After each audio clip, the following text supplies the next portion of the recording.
the parts of me that I tried to hide, dismiss, not give attention to, and not give love to, God's like, no, no, no. Those are the parts of you that you have to love on. Hi, welcome back to Elevate and Flow Academy. My name is Simone, and I'm so grateful, excited, and honored and humbled to be here with you right now. I'm just going to breathe, and I encourage you to do the same.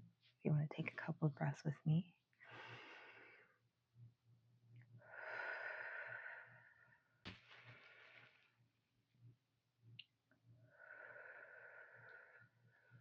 I feel like breathing always resets and regrounds me in a way that nothing can. So I want to live by example and encourage you to do that throughout your day, throughout your life, and especially in moments where it feels like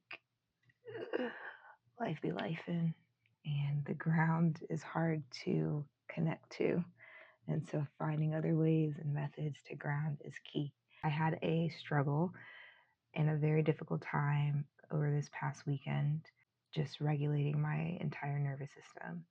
And I don't think it was for a lack of trying as much as there was just a lot of stuck energy that I think I didn't even have capacity to navigate with the tools that I have used in the past. I prayed a lot, cried a lot, I would say gave up a lot, overindulged a lot, and I am feeling like I'm on the other side of it at this point.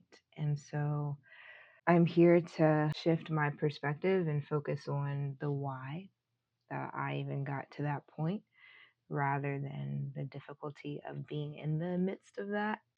Um, yeah, I, for the first 3 months of the year, was doing really great around my eating, and I started off with Daniel fast in January and then started back into hot yoga in February. Just being really mindful of herbal teas, water, movement of my body, and all the things. I feel like I was doing really well for myself. And then leading up to my cycle, shouts out to my fellow humans who understand what that is like. I noticed some hormonal changes likely happening, but it was on another level. And I felt I had no control. I had no ability to ride the wave of, oh, I'm having these cravings, da da da. Like, nah, you're going to eat until your stomach hurts, and you're going to eat the craziest stuff that you haven't eaten in 3 months, and you're going to feel awful, but you're still going to keep doing it. You're going to feel awful mentally, but also physically and emotionally, being very difficult on yourself because you've been doing so well for so long. Why all of a sudden is it such a struggle? Then you start to remind yourself, not only Mercury retrograde with all the stuff that March brought up. Oh, April is starting, and April technically is the new year. There's spring, there's growth coming out of winter, there's shifts, there's changes, and there's also a full moon coming up. And so conceptually, I know, okay, something's about to pop, something big is about to happen in April. And this is just the transitional period that I have to go through. And of course, with the moon cycles, it's aligned with my cycle and all the things, but it's deeper than just hormones. It's very, very spiritual. And specifically in my journey with life, with having been divorced, since December, and being in my new place and still figuring out work and figuring out new routine with co-parenting, there's just a lot of flux. And there's been moments of joy and moments of feeling stable and settled, but in reality, I'm not. I'm not. Not fully, not anywhere near where I want to be and will be. And so to me, it was just like, okay, deep breaths. You know what I'm saying? Because that's what I be doing is just breathing and doing my little workout jam and da da da, and going to church, being mindful of my morning meditation and prayer and things of that nature and journaling. But there's been some hiccups and not as much consistency in certain spaces. So I felt myself like going inward, and the people in my life who know I go inward were checking in on me, but that didn't make me come out of my shell. If anything, it was more so affirmation to me that, like, oh yeah, I'm in one of those moments. I'm in one of those slumps. Like something's shifting, something's happening, but to the external world, I probably just look like I'm ghosting or something's up or whatever the case may be. In reality, I'm just like, no. I mean, yeah, but I'm good. I'm going to be good. But this isn't something I can like talk through with a friend or a therapist or sing it out with worship music in community, rather. This is something God is shifting in me. God is stirring something up. And it's like when you shake a snow globe, it gets real messy. It's very unclear. It's chaotic. But in order for the settling to clear and the calm to come, the chaos has to happen first, maybe, in order for the calm to come. And metaphorically speaking, it's like, I know that's what God is doing. I know God is bringing up my insecurities to the forefront.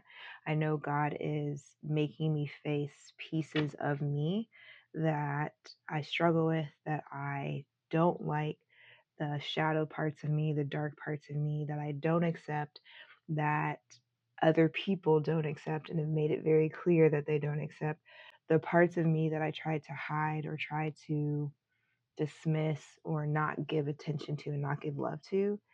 I feel like God's like, no, no, no. Those are the parts of you that you have to love on. Those are the parts of you that your inner child never felt seen and valued for, but they are a part of you. And so if anyone is going to see you and value you and appreciate you and love you, it has to come from you. It has to come from you first. It's not going to come from a man. It's not going to come from money. It's not going to come from said materialistic attributes and societal values of accolades and degrees and all of these accomplishments that in one way or another could technically give you a sense of status in this world. But in reality, when you go to sleep at night, like, who are you? What have you done for this world? What have you done for other people? What has your character and integrity shown in this world? How have you transformed lives? How have you helped people to see deeper into themselves, to be illuminated to their own light within, beyond what society says is valuable? I'm losing hope, faith, and strength. Help me, please, God. I can't live like this anymore. I literally wrote this last night, and I'm smiling because I'm a different person than who wrote that. And that was just less than 24 hours ago. This shift is real. In real time, I am releasing stuck energy, old subconscious thoughts that have been in me for so long, that people have told me, I've told myself, I've believed, I've not fully released. And it's like all that gunk. God was like, I still feel like there's still some in you, girl. So let me just go in there with the hammer, break it all up, move it around. I'm going to have to let you feel this while I get it out of you. And that's what it was. Over the past few days, I have been feeling it, eating it away. Lots of sugar, lots of stuff that, like I said, I have not been doing. And I've struggled with that disordered eating. And so for me, this was like a double whammy of like, God, I can't go back into that because that's kind of like low key an addiction that has been in the past, a childhood coping mechanism, okay, maladaptive. I was very fearful. I was like, oh, all that work's going out the window and I'm back to square one and all the things. I'm reading this and I'm literally laughing and smiling, but it's like, wow, that's crazy because that was hours ago and I'm not the same person. I do not identify with that anymore. Whoa, God, you really be moving. You really be working.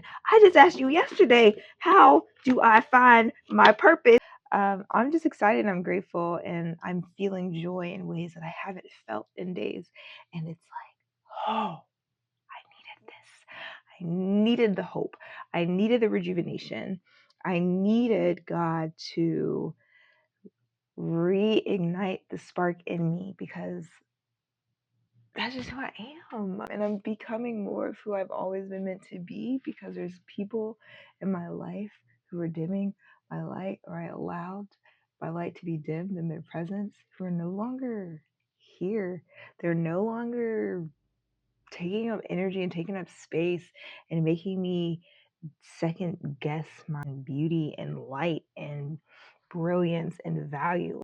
I am choosing to accept the brilliance and the value I bring to this world in the very unique way that I do, and no longer trying to compare or allow others to compare me to the ways in which they believe value should be distributed or accepted. My value is valuable, and it doesn't look like everyone's value, but it doesn't take away from my value. God's plan. I'm just proud of myself. Hugs. And I'm proud of you too. Proud of you for showing up through the tears, unknown, the silence, through feeling disconnected, through no one knowing what you have to pull yourself through and have had to for so long. It's all going to be worth it. It's all going to make sense. And until it does, hold on, be still and know God is with you, and I'm with you too.